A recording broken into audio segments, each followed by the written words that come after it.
take you live to the Central Texas Command Center and the heart of the resistance. It's Alex Jones. And Marin Katusa doing another 5 minutes with us. The colder war, how the global energy trade slipped from America's grasp. Can't wait to read this book. I've only scanned over it. Very informative. And he is the chief energy strategist for Casey Research, also the leader and owner of one of the largest copper mines in Canada. One of those evil entrepreneurs that actually goes out there and explores and builds things. How horrible. You're just supposed to fly around in jumbo jets at taxpayer expense with red carpets to give speeches about how poor people need to be more poor for the earth. So Marin is our guest for a few more minutes. Then we're going to go directly to your phone calls and a bunch of really important news I haven't gotten to yet. But looking at this and looking at the Keystone Pipeline, it's a microcosm that they've spent better part of a decade trying to block its construction and then not letting it open, from Canada down into Texas to refineries. The feds under Bush and Obama have blocked opening in Corpus Christi and other areas. We haven't opened one new refinery in almost 30 years. This is the deindustrialization model where only select international ship zones can have new factories or facilities built, and those, of course, are tax exempt. And you've got the standard players like Warren Buffett and others with their tax-free foundations that own the railroads that would bring the oil to the West Coast to be sold to China and Japan, instead of bringing Canadian oil to the United States and to the Gulf of Mexico to ship the oil to the world. And in almost every case, our government, bipartisan, chooses the path that doesn't let America have any jobs. So I guess we'll just go be on welfare or have a government job or an entertainment job. They don't want us having infrastructure. Another great example was Pachauri, the head of the UN Climate Bureau, would openly lobby to have British steel mills shut down. And then the last one that they shut down was moved to India, where he and his son owned it. So people ask, why are all these rich people for this? Because they can pick winners and losers. They can shut off their competition. And there's countless examples of this, but Congress could investigate Warren Buffett. Congress could stop this. This is a national security issue when you've got a legal, lawful, safe, new pipeline compared to the old ones, much safer, and they're trying to shut it off. We're trying to shut off our coal plants. It's a bunch of rich insiders all day long trying to suppress everyone's industry but theirs. But notice, Warren Buffett could have been involved in a Keystone Pipeline and made money bringing oil to America.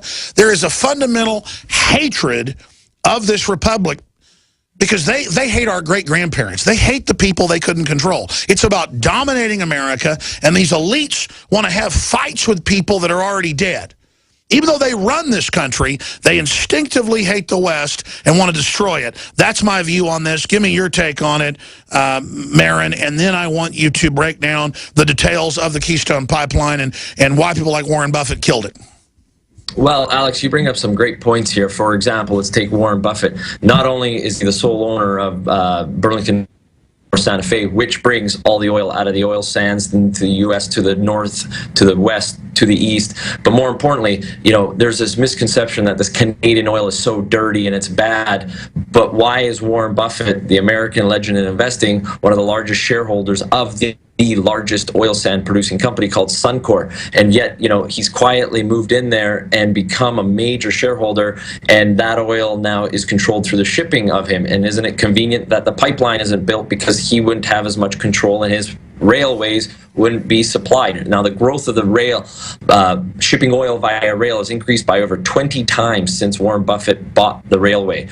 Is it a coincidence? Hell no. Number two, you look at George Soros. You know, he's trying to be seen as a renaissance man globally. He has quietly built up a position in the largest unhedged U.S. uranium producer. Now, that doesn't really fit his image, but yet now he's getting into the U.S. uranium sector through Uranium Energy Corp, and now he's become one of the major shareholders in that company. So these guys have an image that they portray in public, but what they're doing with their dollars is very different, and they build up it quietly. So that's something that's really important to understand. And what's important is they use their political control to then manipulate and not let their competition operate in the market.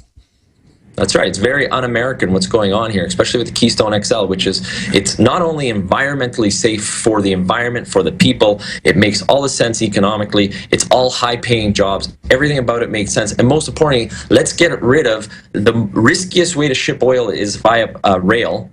Okay, it's 30 times more likely to have an accident shipping oil via rail than a pipeline.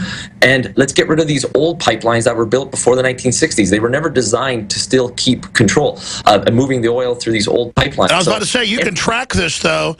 It's the same usual suspects, Soros and others, that are financing the well-meaning Hollywood people that go and tie themselves to the pipelines and say, don't build them, it hurts the earth, oh, you're going to kill the caribou, oh, you're going to kill this and that, when those pipelines are just incredibly safe and good compared to trains. Not only that, Alex, I find it shocking how Qatar, okay, the world's largest LNG producer, financed the Hollywood movie called Broken Promises, which is anti-U.S. shale development. It's mind-boggling to me that they even allowed to do this, and it's mind-boggling to me that Gazprom, the world's largest gas producer, is telling Europe and America that shale gas is bad. You know, come on, let's really look at the facts here, that Qatar really cares about America's environment. Hell no, they don't want the U.S. Shale gas eating into their international market share. That's what it's about. But the propaganda coming through Hollywood is just creating lies for the people. Amazing. Anything else we should know dealing with pipelines? Because it's not just these pipelines being shut down. And you just mentioned how we're about to lose contracts for U.S. ships to carry the oil up and down the rivers. That'll be given to Chinese companies. And this country's being sold out right now. Alex, I think what you're doing is where it starts. Just keep bringing the truth to people, and eventually the truth will prevail. Stick with the American innovation. We will do well. It's going to be a battle, but we will win. All right, folks, you can find the book available at caseyresearch.com or colderwar.com. Thank you so much for the time, Mr. Katusa. My pleasure. Anytime, Alex. All right, there he goes. I'm going to go